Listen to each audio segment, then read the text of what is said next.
Guess I'll show you. So I think we were working on the bevels yesterday, so I got them all completed. I don't have the little facets, but they're marked out, and you might be able to see some pencil lines. Run a little bit closer. What up, Dean? What up, Dean? Let's see. Yeah, it's kind of hard. You can see right there. Yep. Well, I can tell you about it. So basically, from the bottom, up a 1/4 inch, over a 1/4 inch from the edge, then there'll be, that's a taper from 0 in the middle up to that 1/4 inch. So that'll be a facet. Then the same thing on the side, 1/4 inch up from this little straight point up at an angle, 0 to a 1/4 inch, 0 to a 1/4 inch up here on the back, and again in the back, 1/4 inch up, 1/4 inch, 1/4 inch up, 1/4 inch up, from a 0 point up a 1/4 inch, facet, all the way around. And then that's also transferred on the bottom, because that's really where the fastening will be. I mean, it's the bottom and the edge, but then on the front, I went ahead and did my hand plane top, so it's all smooth. Redrew my curve. See where the seat, I don't know if you can see it. So all this back here stays flat, and then all this gets shaped. And then from the front, you can see that profile drawn on the end grain, maybe. Faintly. Yep, so that gives me a guide, and that isn't quite a true representation of how much gets dished out. That's more, because this front kind of gets rolled. So it's not quite that much that's getting taken out, especially up front. Now back here, where your sit bones are, that's gonna be the deepest spot. Your deepest spot is in here, and it kind of rises back up and then rises back up to the back. So I'll show you how I do it. A lot of colors came out plain in it. Some really nice colors. So. Nice, like peach. Yeah, it's nice. Understated, but it's nice. I mean, pleased with that. So I like. Sorry, go ahead. I like the lines with the grain on the seat. Like, sorry, let me start over. I like the lines of the grain on the seat and how they match with the lines in the piece. Yeah. How they. Yeah. Fit. That's right. Yeah. I mean, kind of straight, simple. Sometimes Less is more. less is more. Sometimes too much would be distracting. So we're gonna give it a shot. So I have these little bitch dogs that are holding the force, you know, when I'm pushing or pulling. And I got this little guy, locks it all in place. So this thing's gonna move, so I can attack it from all kind of directions, as long as I don't impale myself here. So I'm gonna start with the end shave, and I'm gonna remove the majority, the initial material being removed. I'll remove this, and then I'll go. I have 2 Travishers. I have an old one. I think it's from Crown, at Crown Plain. I think his name is Jim Crown. I've had this for 10 or 15 years. Simple Travisher, and then my jewel is Claire Minahan's Travisher, a curly maple. Both of them are nice tools. I mean, they both work. One's probably a little bit more refined.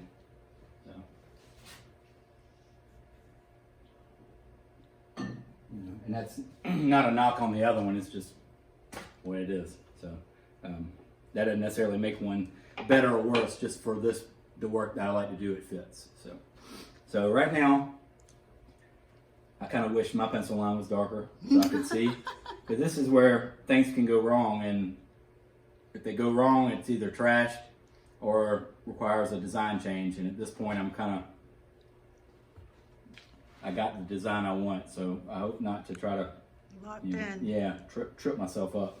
So when you're using an in shave or a travisher, you think, okay, the dish in the seat is like this, and then like this on the legs. You think you could possibly go with the grain, but there's so much change in either going uphill and downhill with that. And if most of you be familiar, but normally you try to work downhill with the grain, so things aren't lifting and crushing or lifting and tearing fibers out. It just works better that way. Same thing as like when you're hand planing or chisel. So that being said, I work across the grain. It doesn't give you as smooth of a cut, but it gives you consistent and less likely to tear out. So that's the way I like to go. So just to tell you what my aim is to keep this outer edge untouched, to where if you're looking from the side, this point and this point are a straight line across. There isn't any dip on, if I went through that line, I'd have some weird little, you can tell I made a mistake. So what I'm trying to do is keep all this, well, here's where I start carving, but all that crisp and kind of work in. And so I'll work in from both sides probably, just so I'm not really concentrating on one side more than the other. Sometimes I'll flip around, but yeah. And so this part in the middle kind of stays intact and then dips, and then it kind of gets blended in the middle. So I'll shut up now and keep going. No, you're good. This is all really interesting. And I'm sure the people that are watching are interested too. Otherwise they wouldn't be watching.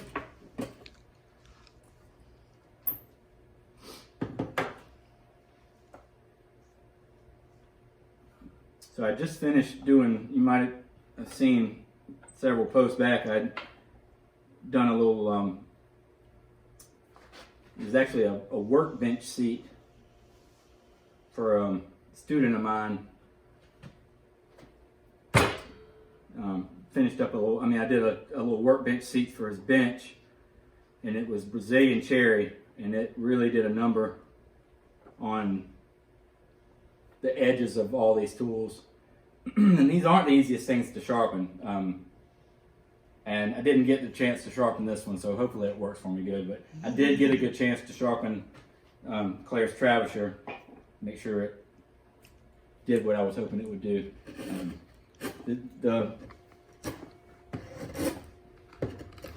Light cuts are.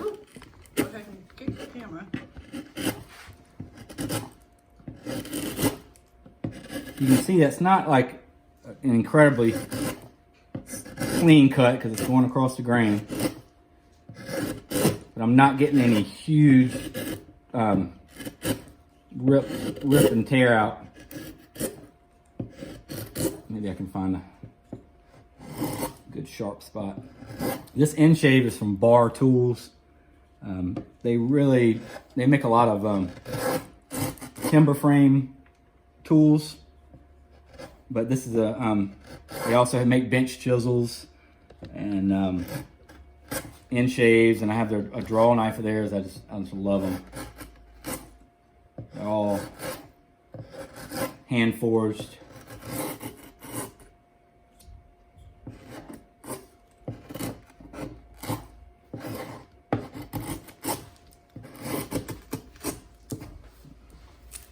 Attempt to shift.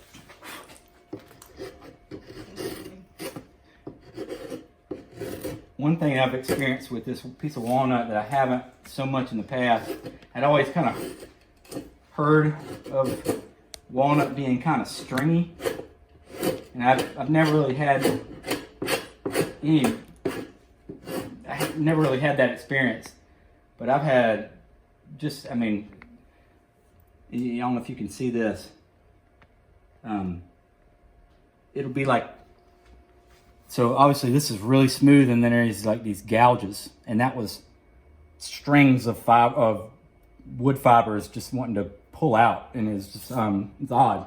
didn't get it really anywhere, but kind of right through here and there. So it's, I'm not quite sure what the deal is and what makes it do that, but it's kind of interesting.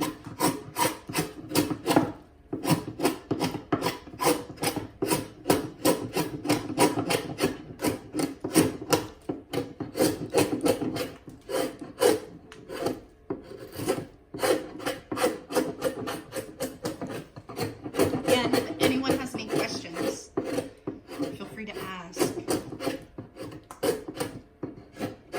For our newcomers, Joseph is hollowing out this seat for his rocking stool today.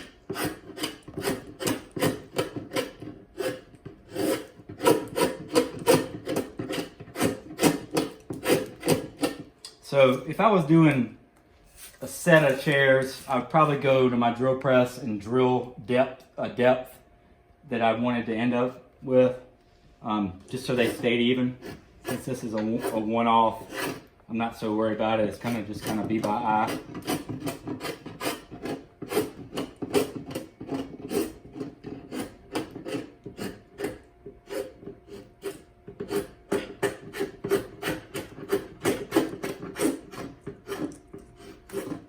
This guy could definitely use some sharpening. Not bad. I think I'm kind of spoiled by it because it came extremely sharp. Okay, so we have a question. Why not a modern power tool version to do the same thing but quicker? No reason why. Besides, that's how I used to do them all. It makes an incredible mess. It's loud. If that doesn't bother you, it doesn't bother you. What I found is I don't mind those at all. I like them. Like I said, I use those exclusively before I started doing them more by hand. I like to see it happen slowly, and I like to sneak up on the line. I guess you can slip with either one, but it happens so fast with the grinder. And honestly, I don't have a timeline, so I'm building it, and I like to see it happen and enjoy the process. And so the answer, I guess there is no reason why you could use. It doesn't matter how you get there. I'm just removing material. So. Yeah, I think you got the same question or comment on Facebook earlier. And then also yesterday you mentioned that just taking smaller bites, sort of, so to speak, was more of your intention behind using the hand tools rather than taking out big chunks at a time, quickly. It's kind of like one of them you're making cuts and you see what happened, and this one you see what happened while it's happening or while you're cutting. It's just preference. To finally answer, I guess, your question, just preference.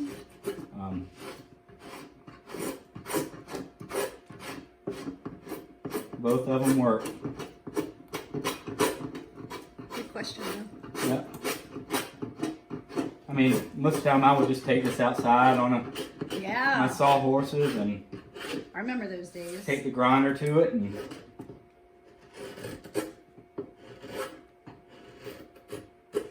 so. Very messy. Grinders will get sawdust in places you didn't even know existed. It's just, it's just abrading it to dust. So.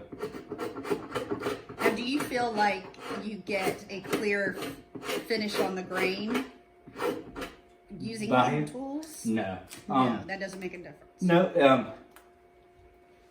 It's really, this is kind of just removing material.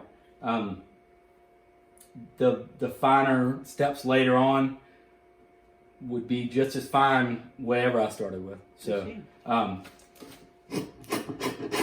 so really makes no difference.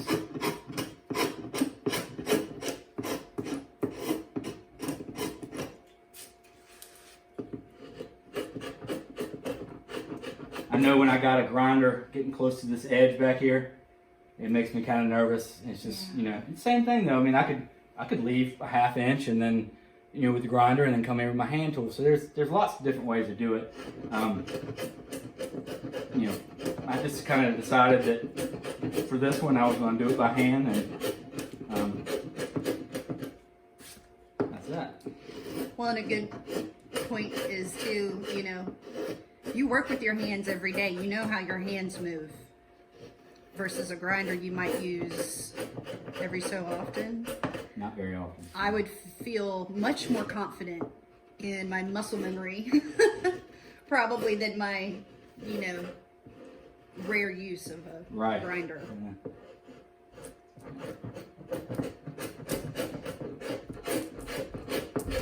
Hello. Excuse me. But yeah, don't be afraid to say hey, where you're from, what you're working on, if you're working on anything.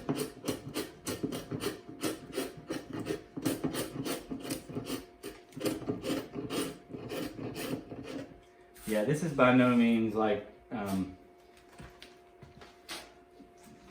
this has to be done by hand tools or anything like that. I mean, it really isn't. I just this is what you prefer. I just like it. Doesn't really matter how you get there.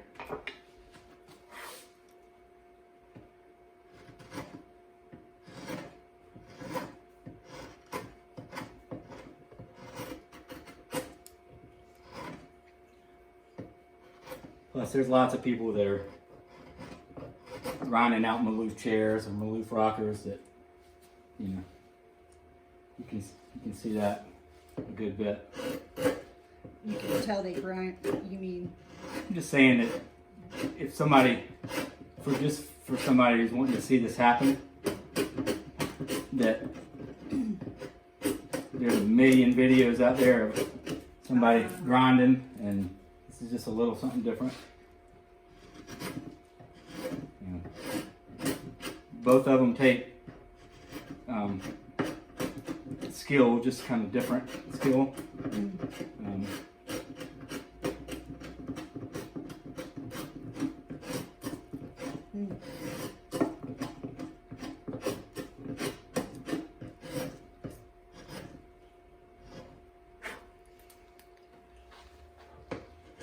Hello, all of our new joiners.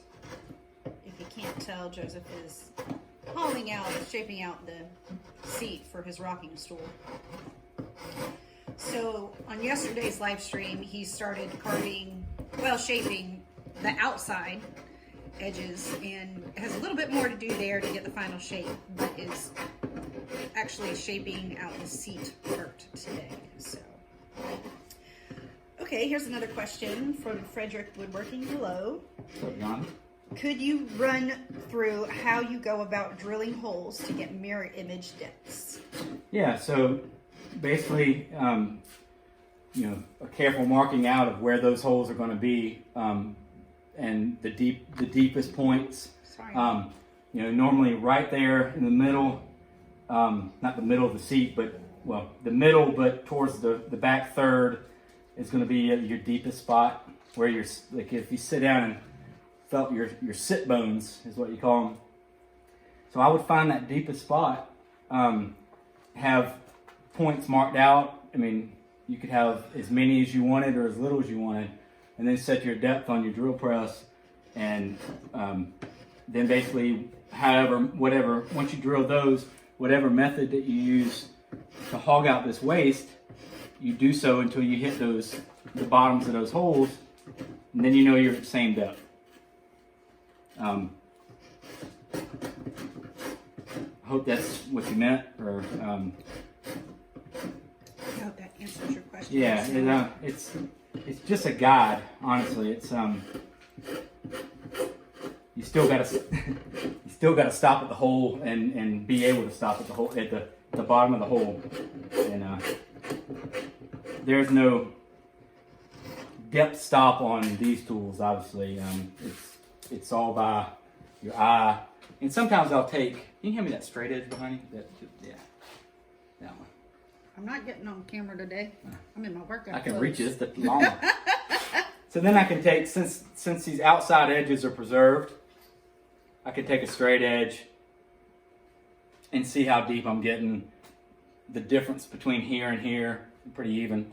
And then I can check that across different points. I hadn't got up here, so it's flat. But you know, basically, if you really wanted to get super picky about it or exact, then you could plot out points, and you could you know, then check those points. Yeah, so basically the drilling just gives you a stopping point, but then, you know, it's up to you to stop, I guess, or to be able to pull that off. You said thumbs up, so I must have answered the question. I'm the worst at that. I'll be like, well, and get off on a tangent, and before you know it, you're like, what are we talking about?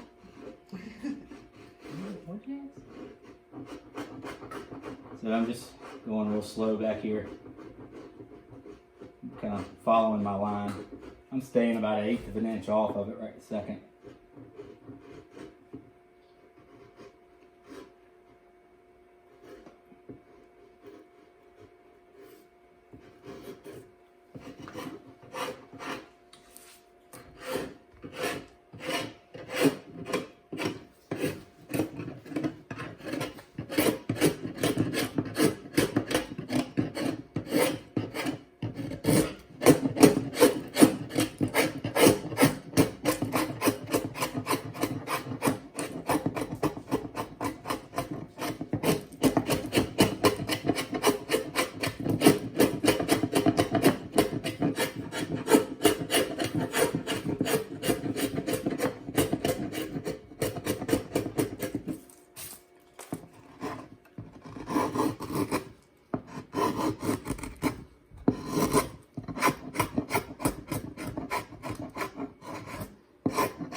Oh, some new joiners hauling out the seat today. And it's actually already 2:25, believe it or not. So I believe it. It goes by so fast. It's just so much fun. So yeah, if anyone has any more questions, now is definitely the time to get them in. I feel like there's a lag between the chat, and sometimes it takes a minute for your questions to get to us. So, plus we live in the middle of nowhere. So.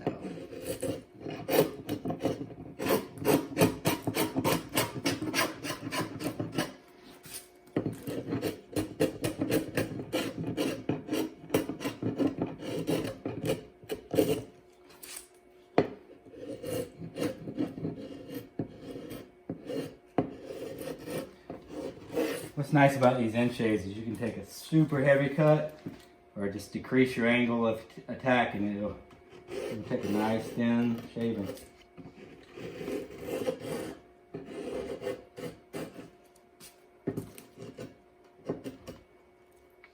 So that's another reason I have to go from both sides, is get that low point in the middle and start to raise up, and I'm going uphill. So then I come over here and down here. It's like the donut. It's a donut. Our buddy Mary May teaches kind of her first thing she gets everyone to carve is the donut, because you learn a lot about grain direction and how to actually hold your chisels and whatnot. So, but the donut it really does teach you a lot about which directions to carve in and just the basics. So, and you can actually catch her Monday through Friday at 1 p.m. Eastern on Twitch. She is doing free wood carving lessons over there, and I saw today where she's going to be teaching through it looks like the Florida School of Woodwork for a couple of weeks coming up. So go check her out. Mary May is at Mary May Wood Carving on Instagram. So if you don't follow her, definitely do.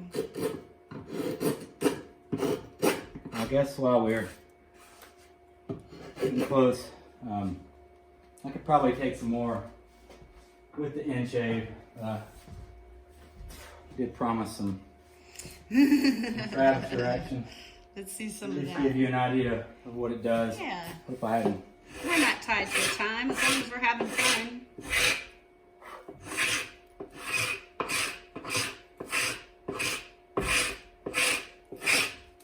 And that just kind of spans between those rougher cuts. So that's what I was going to ask. You may have already answered this, but the difference between that end shave and the Travisher. So one's basically just a big blade. Kind of like the difference between a draw knife and a hand plane or something. Both of them, end shave and a draw knife, are big blades. You can take heavy cuts with them, or like I was telling you, you can kind of decrease the angle of attack and take a light cut. Well, these have a mouth and a sole that you can't take but so big of a cut. I mean, you can't. It's going to take. Right. Well, I mean, there to some degree. Now I can tilt back and take a heavier cut, or really focus on this front edge and take a lighter cut. But there is a max. The draw knife will try to split a log if you let it. I mean, it is all the angle of your hand. Where this one is too, but there's a range, a limit in the range. So this is for these are more like plane shavings. These are they're more controlled, I guess, by the geometry of the plane of the tool.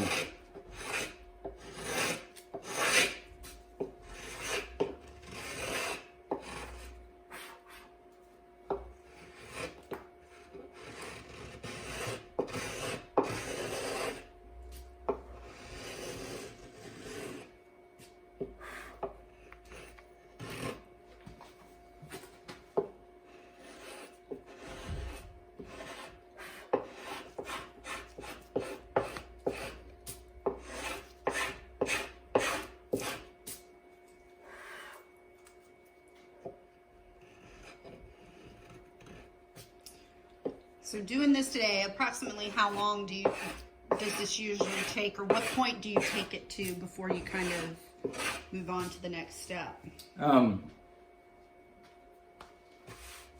Basically, I'll cut some once I get the kind of initial shaping done, and everything looks decent or close by eye. Then I sit in it. And then that tells me more than anything. It tells me where material needs to come off. Once I have those dimensions and those depths where I want them, then my hand is what tells me where there's bumps. And so basically I'll have my whatever tool I'm using, whether it's a spoke shave or the Travisher, and card scrapers, and I'll work and then I'll basically close my eyes and run my hand across it, and I'll be able to feel any high bumps or low spots or different irregularities, I guess. So it's definitely a lot of feel to it. And how long will it take me? As long as it takes. As long as it takes.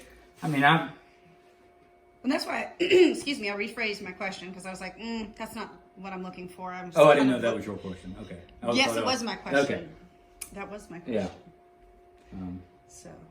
This isn't a this isn't a week-long process. No. This is, I can, a few hours I can have it roughed out, and then,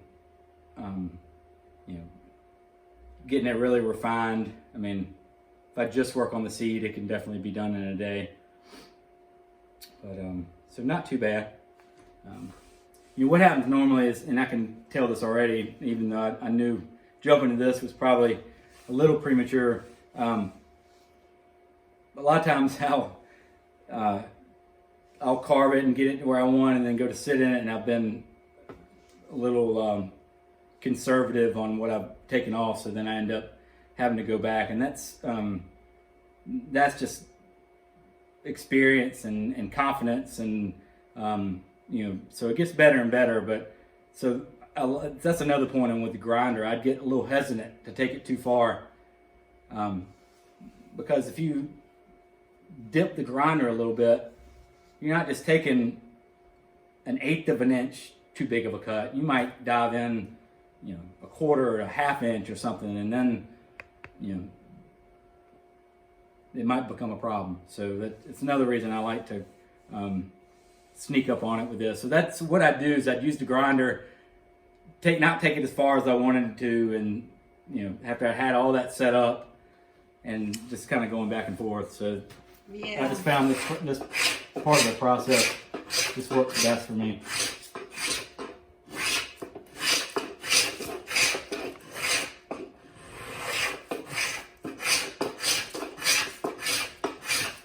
But I mean, this guy held it the right angle.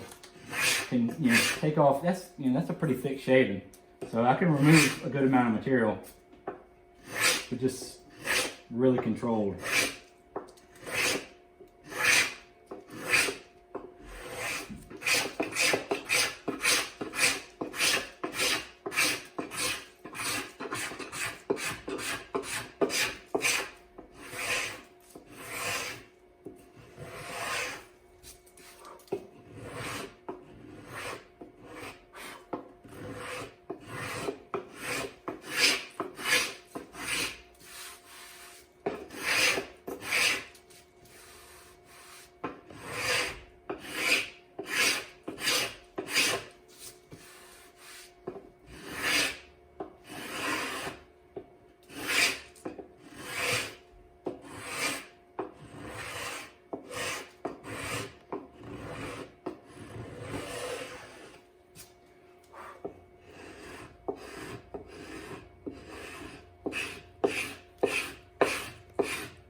And the real answer to all that grinder and hand tool question is, this is just so much fun to use.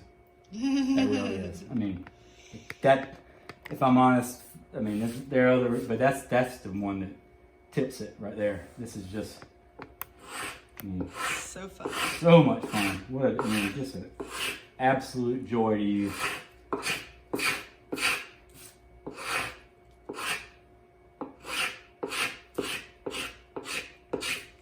Well, if there aren't any other questions, ready to wrap it up for the day? I guess. So, all right, and again, you can join us here Monday through Friday at 2 p.m. Eastern. We also record all of these and share them to YouTube, so if you search Joseph Thompson Woodworks on YouTube, you'll find us and a lot of the previous live streams we've been doing recently. Don't forget, you can watch Mary May on Twitch at 1 p.m. Eastern doing some free wood carving lessons.